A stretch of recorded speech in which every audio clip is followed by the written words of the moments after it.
पाहतात मुक्तिदाता news channel. महाराष्ट्रातील आदर्श गाव खिरडी, तालुका वैजापूर, जिल्हा औरंगाबाद, छत्रपती संभाजीनगर। औरंगाबादवरून जेमतेम 50 किलोमीटर दूर अंतरावर असलेलं हे खिरडी गाव अतिशय सुंदर आणि नैसर्गिकरित्या नटलेलं गाव आहे। तेवढंच मानवतेने देखील नटलेलं गाव आहे। महाराष्ट्राची शान असलेले छत्रपती शिवाजी महाराज आणि महाराष्ट्रातील महामानव भारतरत्न डॉक्टर बाबासाहेब आंबेडकर यांचे दोन्ही पुतळे अगदी समोरासमोर लावून या गावाने एक आदर्श निर्माण केला आहे। या गावामध्ये आंबेडकरी समाज आणि मराठा समाज हा एकत्र राहतो।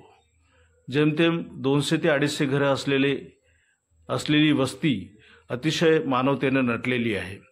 या गावामध्ये डॉक्टर बाबासाहेब आंबेडकरांचा 11 फुटाचा पुतळा, तर छत्रपती शिवाजी महाराज यांचा देखील 11 फुटाचा पुतळा गावाच्या अगदी प्रवेशद्वारावर लावलेला आहे।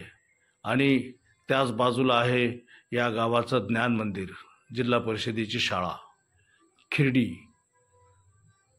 आणि या खिरडीच्या गावाच्या रचनेमध्ये डॉक्टर बाबासाहेब आंबेडकरांच्या पुतळ्याच्या मागेच बुद्ध विहार आहे आणि विशेष म्हणजे बुद्ध विहारालाच लागून हनुमानाचे मंदिर देखील आहे।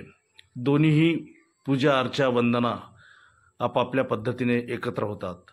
अतिशय सुंदर आणि अतिशय मानवतेचं असलेलं हे प्रतीक खिरडी गाव मनाला मोहून गेलं। विशेष रिपोर्ट मुक्तिदाता न्यूजसाठी मी गौतम तुपसुंदरे आणि संदेश तुपसुंदरे।